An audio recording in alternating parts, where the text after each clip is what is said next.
Book 54 from the Ethiopian Bible, the book of Micah, chapter 3. I said, listen, you leaders of Jacob, you rulers of the nations of Israel. You ought to know what is just. Yet you hate what is good and love what is evil. You flay my people's skins, rip the flesh from their bones. You devour my people's flesh, strip off their skin and crush their bones. You chop them up like flesh in a pot, like meat in a kettle. Some days these sinners will cry to Yahweh for help, but he will not answer them. He will hide his face from them at that time because they have done such wicked deeds. This is what Yahweh says: the prophets who mislead my people are as good as dead. If someone gives them enough to eat, they offer an oracle of peace. But if someone does not give them food, they are ready to declare war on him. Therefore, night will fall, and you will receive no vision. It will go dark, and you will no longer be able to read the omens.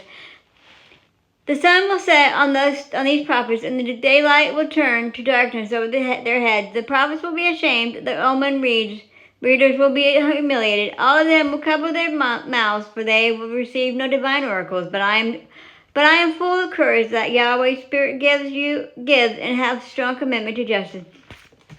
This enables me to confront Jacob with its rebellion and Israel with its sin. Listen to this, you leaders of the family of Jacob, you rulers of the nation of Israel. You hate justice and pervert all that is right. You build Zion through her bloody crimes and Jerusalem through unjust violence. Her leaders take bribes when they decide legal cases. Her priests proclaim rulings for profit, and her prophets read omens for pay. Yet they claim to trust Yahweh and say, Yahweh is among us. Disaster will not overtake us. Therefore, because of you, Zion will be plowed up like a field. Jerusalem will become a heap of ruins, and the Temple Mount will become a hill overgrown with brush.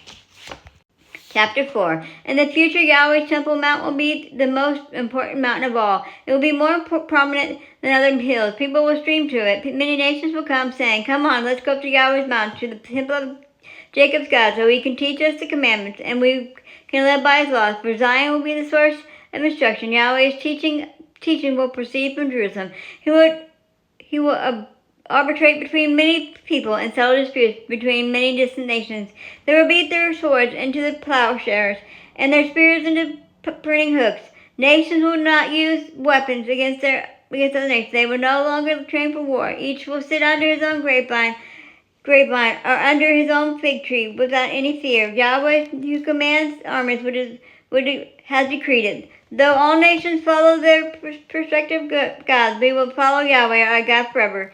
And that day, said Yahweh, I will gather the lame and assemble the outcasts whom I injured. I will transform the lame into the nucleus of a new nation, and those far off into the mighty nation. Yahweh will reign over them on Mount Zion from that day forward and forevermore. As for you, watchtower for the flock fortress of daughter Zion, your former nation will be restored, the sovereignty that belongs to the daughter of Jerusalem. Jerusalem, why are you now shouting so loudly? Has your king disappeared? Has your wise leader been destroyed? Is this why pain grips you as if you were a woman in labor? Twist and strain, daughter Zion, as if you were in labor. For you will leave this city and live in the open field.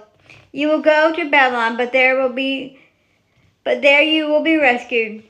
There Yahweh will deliver you from the power of your enemies. Many nations have assembled against you. They say Jerusalem must be desecrated so we can gloat over Zion. But they do not know what Yahweh is planning. They do not understand his strategy. He has gathered them like stalks of grain to be threshed at the threshing floor. Get up and thresh, Zion, for I will give you iron horns. I will give you bronze hooves, and will crush many nations. I will devote to Yahweh the spoils you take from them, and dedicate their wealth to their sovereign ruler of the earth. Chapter 5. But now, slash yourself, daughter, surrounded by soldiers. We are besieged. With a scepter that they strike Israel, a ruler on the side of her face. As for Bethlehem, Ephraim, and seemingly insignificant among the clans of Judah, from you a king will emerge, who will rule over Israel on my behalf, whose origins are in the distant past. So Yahweh will hand the people of Israel over to their enemies until the time when the moment in labor gives birth. Then the rest of the king's countrymen will return to be reunited with the people of Israel. He will assume his post and shepherd the people of Yahweh, strengthened by the sovereign authority of Yahweh his God. They will live secretly, for at that time he will be honored, even in distant regions of the earth. He will give us peace should the Assyrians try to invade our land and attempt to set foot in our fortress.